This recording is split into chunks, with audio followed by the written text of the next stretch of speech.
Greetings, friends.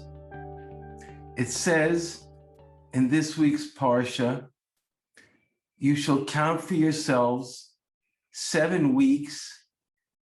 They shall be complete until the day after the 7th week, the 50th day, you shall count. And then you shall bring a new meal offering to Hashem. We are in the middle of Sfiras HaOmer. What is it all about?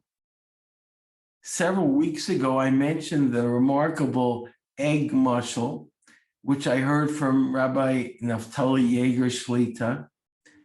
This parable clarifies the relationship between Pesach and Shavuos.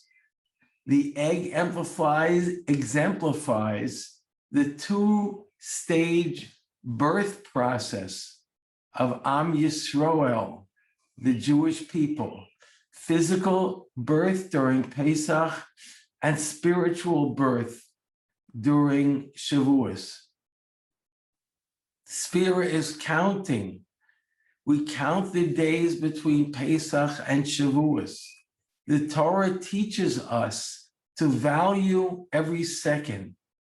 As King David says in Psalm 90, according to the count of our days, so may you, Hashem, teach us. Then we shall acquire a heart of wisdom. As the egg story illustrates, Sfiras HaOmer is a transition from the level of physical existence to spiritual existence, during which we try to elevate ourselves in order to merit receiving the Torah.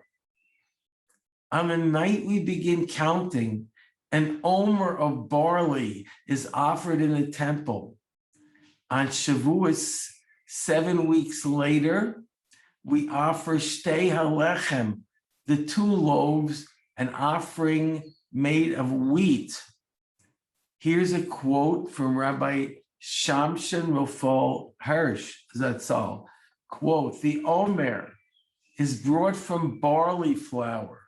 Barley, however, is not a primary food for man, but is considered food for animals.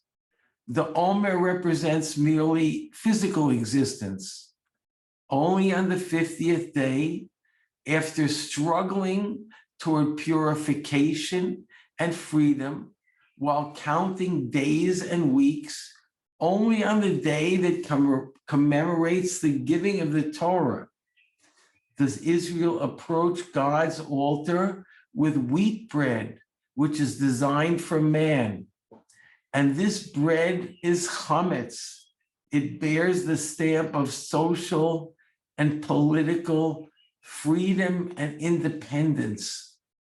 During Sfiras HaOmer, we were expected to rise from the level of the animals to the level of the person who is refined enough to stand in front of Hashem and receive his Torah. This is reflected in the language of the prayer we say during the daily counting. Quote, Master of the universe, you commanded us through Moshe, your servant, to count the Omer in order to cleanse us from our incrustations of evil and our contaminations, as you have written in your Torah.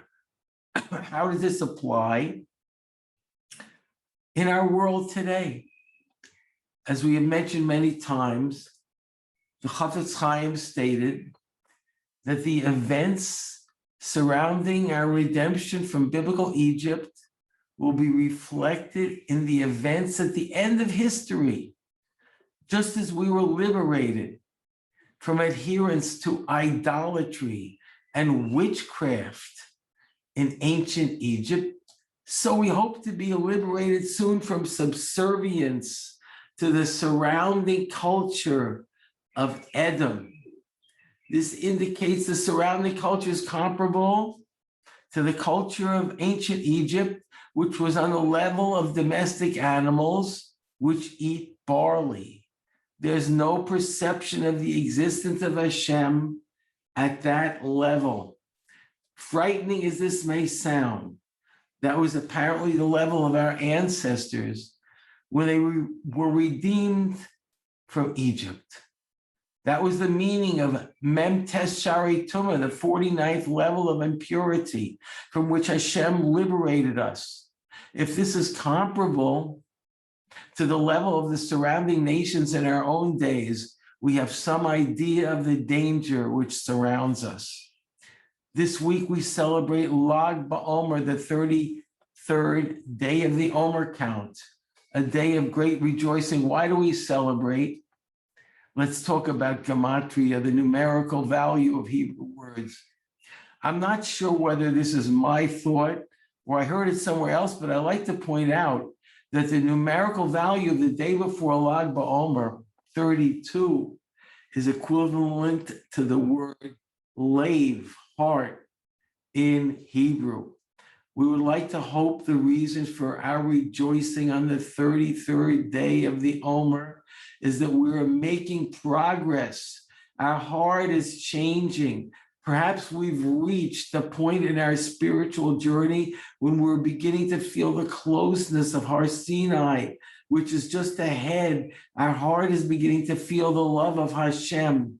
Although surrounded by a civilization obsessed by animalistic desires, we are climbing the ladder out of the pit from the level of barley to the level of wheat.